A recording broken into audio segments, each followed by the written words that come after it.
हिच्या आईची गांड हिच्या आमच्या लाल्याच्या सुकाना हागू पण देत नाही बघा. असं बसाल तोच तर वरनं आवाज येत होतो म्हणून वर गेलो तर असं खिडकीवर येऊन बसले होते. लवड्याला वर येता येत नव्हतं म्हणून वर काढलो आणि मी वर येताना माझी गांडच फाटली. आता तर खाली जाऊन निवांत बसावं म्हणलं तर दरवाजा उघडं बघून हिनं बाहेर आलते बघा. कुत्रे गित्रे आले असते तर कळलं असते. हे किरकिरी गेलं म्हणताना दुसरं किरकिरी दिवाळीची सुट्टी संपून गावावरून आलतं बघा. अवी सोड रे. पप्पाची सायकल घेऊन घरी जाऊन येतो म्हणला आणि घरी जाऊन हे आणलं होता बघा. बघू मला पण येते का म्हणल्यावर हिच्या आईची गांड. आपण काय एवढं हुशार नाही म्हणलो आणि दुपारी साईल भाऊ आणि हे भाऊ लोक आलते बघा लग्नाची पत्रिका द्यायला आणि आतमध्ये पप्पाला किरकिर करत होते बाबा. म्हणून सतरंजी घेऊन आम्ही पत्रा शेड मध्ये चहा पीत बसलो बघा. चहा पिऊन झाल्यानंतर दुसरीकडे पण पत्रिका वाटायचं म्हणून भाऊ लोक गेले बघा आणि वाट्यावर वाट्या डबल वाट्या कुठे रे झाट्या म्हणीपर्यंत यशा आलाच बघा. आज यशा त्यांच्या घराकडे लाईट गेलती म्हणून आपल्या घरात यशाचं मोबाईल चार्जिंग लावलो कारण भाऊला आयटमला बोलायचं असते आणि चार्जिंग लावून असं बाहेर निवांत टाइमपास करत बसलो बघा. आणि आत्ताच एवढा आगाव आहे तर पुढे गेल्यावर कसं व्हायचं व्हायचं. अवघड हाय म्हणायचं. चला ह्यांचं काही रोजच असतंय. आई शपथ बाबा आज आमची म्हातारी वापस मुंबईला चालली होती बघा आणि ही काळी आलती बघा म्हातारीला घ्यायला आणि जाताना आजीच्या पाया घ्या पडून आशीर्वाद घेतलो आणि भैया आजीला स्टँडला सोडायला चालले होते आणि वरनं आमची अम्मा पण आजीला टाटा करत होती. हिच्या आईला आजी गेल्यावर आपलं घर एकदम सुनं दिसत होतं बघा आणि दुसऱ्या दिवशी दुपारी मावा खात बाहेर बसलो होतो तेवढ्यातच आपलं मोठं आणि पतलो हातात कुठली तर पिशवी घेऊन येत होते बघा. सुट्ट्या कशाची इलेक्शन काय अंडा बिर्याणी. हिच्या आईला कुठल्या लवड्याचा अंडा बिर्याणी लिंबू सरबतचं सामान घेऊन आलते बघा. तुमच्या कालचे 2 लिंबू. अरे कहना क्या चाहते हो. एक छोटा एक मोठा आहे. मीठ आणायचं हिने विसरले होते त्याच्यामुळे घरात मीठ आण म्हणलो आणि आपल्या घरात मिठाची कमतरता वाटतं जाऊ द्या म्हणून असं खाली बसलो. लिंबू सरबत रेडी होतच होतं. बरं झाले नाही तिघं पण टायमावर आले नाही. आपल्याकडे ग्लास 4च होते त्याच्यामुळे आम्ही चौघं 2 ग्लास मध्ये पिला आणि हे सगळे घरी गेल्यावर संध्याकाळी माझ्या डोक्यात पप्पा आणि भैयासोबत प्रँक करायचा विचार आला. त्यामुळे चहात उरलेलं मीठ घालून असं मिक्स करून पहिला तर लई प्रेमानं भैयाला दिलो.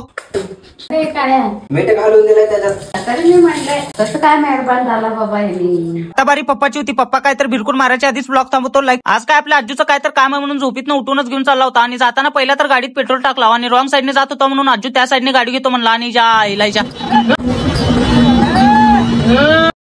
अरे लवडप्पा गांड फाटून हातात आलती की माझ्या गोट्या कपाळात गेले. ते लवड्यानं तुम्ही पण असली चुत्या पण ती कधीच करू नका. 50चं पेट्रोल जाऊ द्या पण फिरून जाऊ आपण. असल्या डिवायडरवरनं रोड क्रॉस कधीच करू नका. एक तर मला झोपीतनं उठून घेऊन आलाय आणि इथंच जाऊन म्हणून पार 20 किलोमीटर ट्रॅक्टरच्या शोरूमला घेऊन आलाय कारण ट्रॅक्टरची चावी हरवलता म्हणून यांच्या पप्पाला माहित नव्हतं म्हणून आम्ही दोघं पण आत गेलो आणि तिथल्या सरांना विचारल्यावर त्यांनी मागच्या साईडला जावं म्हणले आणि तिथे गेल्यावर आम्हाला चावी भेटली बघा. अरे बाप रे जायला त्याचं लॉक पण घ्यायचं होतं म्हणून फक्त चावीच भेटली. लॉक भेटलं नाही म्हणून लॉक घ्यायला आम्ही दुसऱ्या शोरूमला गेलो बघा आणि इथं आपल्याला लॉक पण भेटलं बघा. चला आजू खुश आपण खुश. चला आता लवकर थंडी वाजायच्या आत घरी म्हणलो आणि जाताना आम्ही नाश्ता करायला एका हॉटेलमध्ये थांबलो बघा. हे वाटत ढील नसते आपल्याकडे. डोसा मागवला बघा ओढला पद्धतशीर आणि एक संपीपर्यंत दुसरं पण मागवलं आणि ते पण अर्धा खाल्लो बघा. तिथं मी आणि आजू अजिबात भांडण केलो ना. तू बिल दे मी बिल दे म्हणून आजूला बिल देताना बघितलो आणि असं त्याला इग्नोर करून बाहेर आलो बघा. तिथं अर्जंट आपल्याला मावा भेटला नाही म्हणून विमल घेतलं बघा. दाणे मी केसर का दमीच्या इथं दानायच्या बाहेर आला आणि ज्या आईची गाण जारचं पाणी यायला गाठ झाली बघा. मग काय तेवढं पाणी आत नेऊन ठेवलं आणि एवढं मोठं काम केल्यावर कोणाला भूक लागणार नाही म्हणून बटाट्याची भाजी आणि चपाती पॅन सकटच उचललो आणि ओढालो पद्धतशीर. जेवण केलं असतं थोडं असं जेवण करून बाहेर येईपर्यंत हे रांडाचं विक्या पण येते बघा. पुण्यात कामाला म्हणून काय शेट्ट काम करते काय माहिती. आज आपला आब्याचा वाढदिवस होता म्हणून आब्याला पार्टी मागावं म्हणून फोन केल्यावर आब्या काय म्हणते बघा.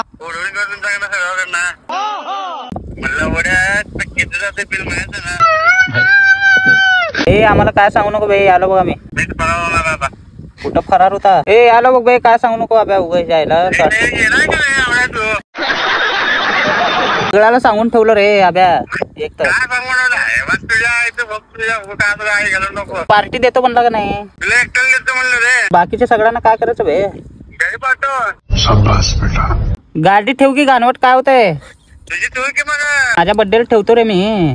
तुझ्या बड्डेच्या हातात तुझ्या बड्डेला काय आम्हाला केला दाखवला आई गेल्या. अरे तुझ्या बड्डेला खतम.